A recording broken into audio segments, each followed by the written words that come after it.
Today, I want to talk about Pancakes, America's favorite maple syrup vehicle. Now, what I really wanted to do for this episode was go full magic school bus, where we get really small and we go inside the pancake. We get to see everything happening. Starch hydrating, gluten forming, baking soda reacting. The reality is, we're not gonna be able to do any of those things. No microscopic cameras, none of that magic. We already blew our budget for this video on, well, stay tuned and you'll see where all that money went. But we're still gonna get as close as we can to pancakes. So let's do this. I'm gonna be focusing on Cooks Illustrated senior editor Lon Lamb's recipe for easy pancakes. It produces tall, plush, fluffy pancakes, and it's as easy to put together as a box mix. Chances are really good that you have everything in your kitchen right now in order to make these. We'll start with the dry stuff. So we have flour, sugar, baking powder, baking soda, and salt. So we just whisk this all together in a bowl, and it's about as boring as it gets. This mixture isn't doing anything, but that's actually exactly the point. The key here is to combine all of your dry ingredients before you add any liquid. Because once we add water, in this case in the form of milk and eggs, we set off a cascade of irreversible changes. When that water hits the flour, two key things happen. The starch in the flour hydrates, and two proteins called glutenin and gliadin come together to form gluten. Both help create a viscous batter that can hold onto gas. And where does that gas come from? The water moistens the baking powder, allowing its acidic and alkaline components to react and produce carbon dioxide. The water also dissolves the sugar and the salt, and that's just what the water is doing. We've also added oil, which will increase tenderness and richness in the pancakes. We've added baking soda, which will raise the pH and improve browning reactions, and vanilla extract, which, well, that's really just for flavor, but it's a really nice flavor. That is a serious set of changes, set off by just mixing wet and dry ingredients together. But that's the beauty of pancakes. They ask so little and yet give so much. Anyone can mix up pancake batter, even on a groggy Sunday morning. But where the pancake pros are separated from the pancake bros, no, that doesn't quite work. Where the mancakers are really separated from the pancakers, nope. But where the hot cakes are separated from the cold, okay, I am done with that. Look, what I'm trying to say is it's easy to mix up pancake batter, but it can be hard to cook them perfectly. Let's just go in the kitchen and figure it out. One final note on mixing before we get into cooking. How you mix your wet and dry ingredients together can actually have a decent impact on your pancakes. Mixing it until just combined like this and then letting it sit for 10 minutes gives you a thick, luscious batter like this. And here's the thing, a thick batter equals thick, fluffy pancakes. If you keep mixing until everything is smooth, you end up with a thinner batter, and you guessed it, thinner pancakes. Check out the height on these two different pancakes. That's the same batter, just different mixing methods. Okay, so it's time to cook. Now your best friend for making pancakes is an electric griddle. You can set it to 350 degrees and it'll deliver perfect pancakes from the first to the last. Your next best is a nonstick skillet over medium-low heat. Both can produce even, beautiful browning from edge to edge, instead of these uneven or pale cakes. Regardless of cooking vessel, one of the most important things you can do is preheat with just a little bit of oil and then wipe out almost all of it with paper towels before you start cooking. Why is that so important? Because of this, the dreaded splotchily browned first pancake. It might feel like one of the laws of the universe that the first pancake always comes out a little wonky, but the truth is it's entirely avoidable. It's caused by excess oil in the skillet. Where oil pools under the pancake, it will brown less because the pan itself will conduct heat much faster than the oil will. So the answer, just wipe it out. The next step in guaranteeing that your first cake is your finest cake is to make a tester pancake. Simply add a tablespoon of batter to the skillet, and if after 1 minute the bottom is pale golden brown, you are good to go. If it's not, simply adjust the heat in the right direction. And don't forget, that tester pancake, perfect for your hamster. Now all we have to do is scoop, and for that I like a dry measuring cup or a portion scoop, and cook until the pancake has puffed, the bottom has turned pale golden brown, and the bubbles on the surface have just started to pop. Then comes the flip.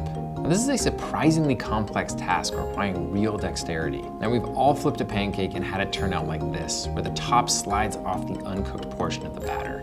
It's a bummer. The key is to slide the spatula under the pancake in one quick motion.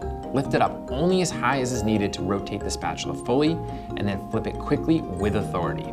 That is a beautiful pancake. I'm ready to dig in this thing and just close this one out. But I don't know, something feels a little unresolved. We just didn't get magic school bus close. What if instead of trying to get really small to go inside a normal sized pancake, we just made the pancakes a lot bigger? I think I'm gonna need some help with this. I think it's time to call my buddy Andrew Rea, AKA Babish.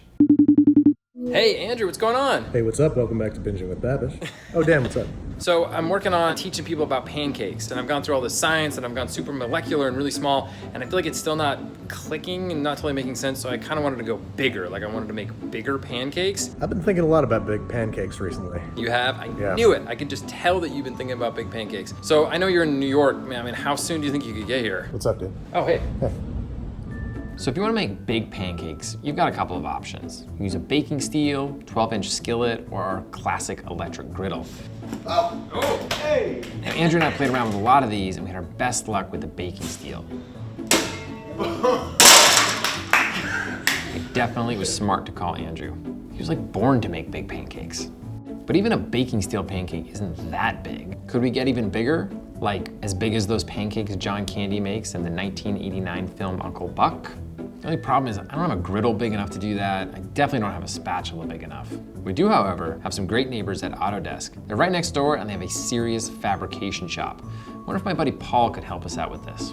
Before heading over to pitch our idea to Paul, Andrew and I got our heads together and figured out what our vision for this griddle could be. And it got a little weird. John Candy. We've actually done the work for you to translate it into a prototype, Which we are very proud to present. which I think you're really gonna be impressed with. The Autodesk Candyman. John Candyman. Great news, Paul is enthusiastically up for the challenge of creating the cooktop big enough to cook the pancakes. Let's head to the robot. As I mentioned before, an electric griddle is a pancaker's best friend. Now, Paul was able to cut a 50-inch round of stainless steel that we could use for the top of the griddle, but we still needed a way to heat it up.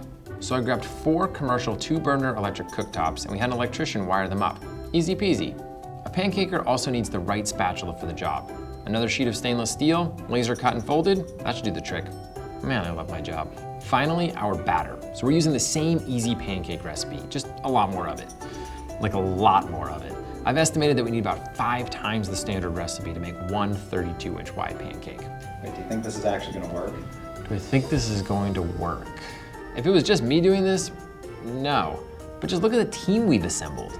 We've got Andrew Rea, who has successfully recreated hundreds of recipes from movies and TV shows. I mean, this is his jam. We've got Lon Lamb, an incredible cook, an expert problem solver, and a true pancake whisperer. We've got Eric Hassler, test cook extraordinaire. He doesn't just make great food, he makes great food look good. And we've got Paul Sohi, who knows how to make robots and make them do stuff. So yeah, I think we've got a chance, but not unless we do a lot of testing. Let's start with a small pancake.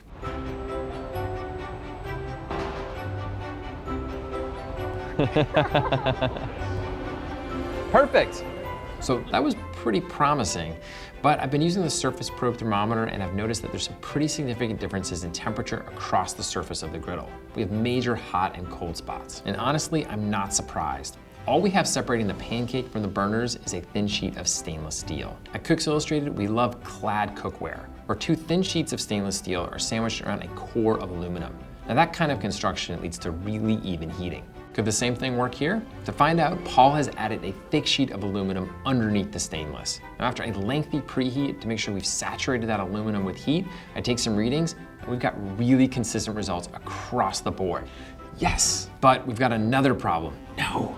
The griddle is evenly heated across the surface and it looks nice and flat, but when we add our pancake batter to it, the temperature drops and it causes thermal shocking, which leads to warping. That limits the contact with the burners and the griddle, and we're back to hot and cold spots. As much as I admire what you do, I think it's gonna come down to the human touch today. In this moment of frustration and defeat, I'm reminded of something my dad has always said to me. His mantra in life is that he or she who dies with the most clamps wins. I buy him clamps for all his birthdays and Father's Days. He uses them everywhere. What would my dad do in this situation? Add clamps. The clamps are doing their thing. I'm finally happy with the entire griddle setup. It's time to test some full-size pancakes. I'm high-fiving you like we did anything. We've got our griddle preheated to about 350 degrees. First shot, here we go.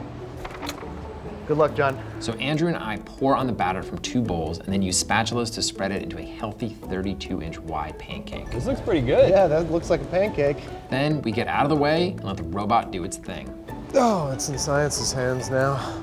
Oh man, this is looking pretty good. Nice bubbles forming over the entire surface. This might actually work. Let's do it. Oh! Or not at all. We went really light on the cooking spray for that first one, and the spatula just couldn't get underneath the pancake. Next up, more spray. Round 2. Perfect. Yeah. All right, we're ready to flip. All right, let's do this. Here we go. Hey! Oh man, that was so close. We've solved the sticking issue on the griddle, which is great. But now the problem is that it's sticking to the spatula when we're trying to flip. Lon thinks the robot needs to act a little bit more like a human and speed up that flip. We want the second portion of that flipping motion to go faster to kind of force it off the spatula. So Paul is making some tweaks. Time for round 3. It's not the wand, it's the wizard, you know? I'm feeling pretty good about the tweaks we've made. I'm also feeling really hungry for pancakes at this point, so I'm hoping we're close. You ready for Ready? this? Here we go. 1, 2, 3. This is good. Okay. Color looks great. Whatever God you pray to. Here we go, here we go, here we go, here we go. Come on. This is it.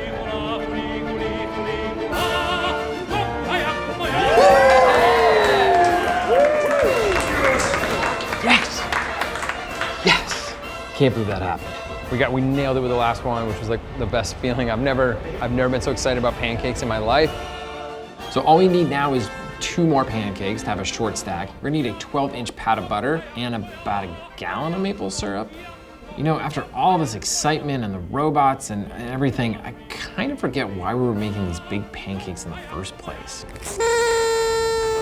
Oh, that's right, because this is absolutely, positively, without a doubt, how to eat pancakes. Did you like that video? If so, hit subscribe. You'll never miss an episode of What's Eating Dan. Don't forget to click below and check out Andrew's video about this massive, massive pancake we made. And if you've got ideas for future episodes of What's Eating Dan, leave them in the comments. Thanks. This is the best birthday I've ever had.